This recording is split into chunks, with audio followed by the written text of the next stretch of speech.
Hello guys, good morning! Ang ganda ng umaga dahil maaraw at maglalaba nga pala ako ngayon. At binabad ko pala yung mga labahin ko kagabi pa lang. 3 weeks na ata akong hindi nakakapaglaba. At sobrang dami na talaga. Mahina kasi yung tubig namin sa morning kaya inaabot ako ng katamaran sa paglalaba. Binuksan ko na rin yung bintana at pinto para may liwanag naman. Sabi ng mother-in-law ko, dapat doon nagbubukas ako ng pinto at pintana. Lalo na sa umaga. Madalas kasi nakasarado lang yan. At ito, nagpre-prepare na ako ng pagkain ng aking mga babies. At ito na nga sila, kumakain na at ako, nagluto lang ako ng itlog. Habang nagluluto ng itlog, naglinis na rin ako ng CR. Yan talaga yung una kong nililinis sa umaga dahil dyan umiihi at dumudumi si Mandy. At ito ang breakfast ko. Akala nyo talaga nagpapaka-healthy, no? Minsan lang yan. At lumabas pala ako, bumili ako ng dog food, bigas at dishwashing.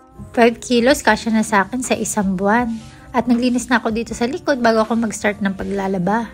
At may naglalambingan pa sa taas ng washing. At ito, nag-start na akong maglaba.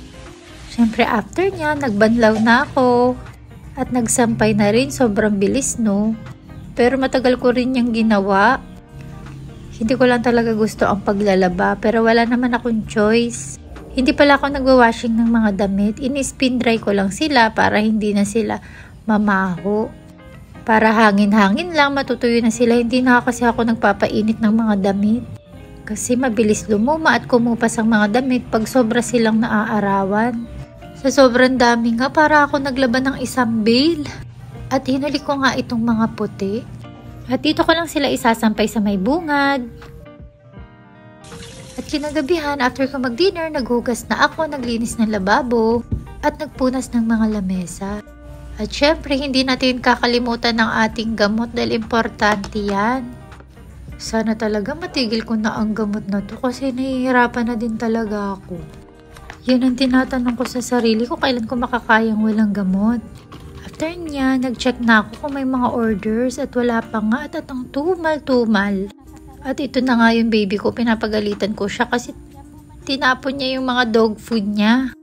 At ito, nakikinig lang siya habang pinagsasabihan ko. Kaya imbis na mainis ako, sobrang cute niya. Ewan ko lang ba kung hindi ka pa matunaw. Kaya nawala na yung inis ko at sabi ko sa kanya, kainin niya yung mga dog food niya na nagkalat sa sahig. Pero gusto niya, karga-karga ko pa siya habang kumakain. At umikot pa nga dito sa kabila at nangangalabit pa.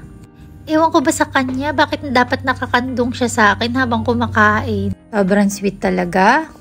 That's all for now guys. See you on my next vlog.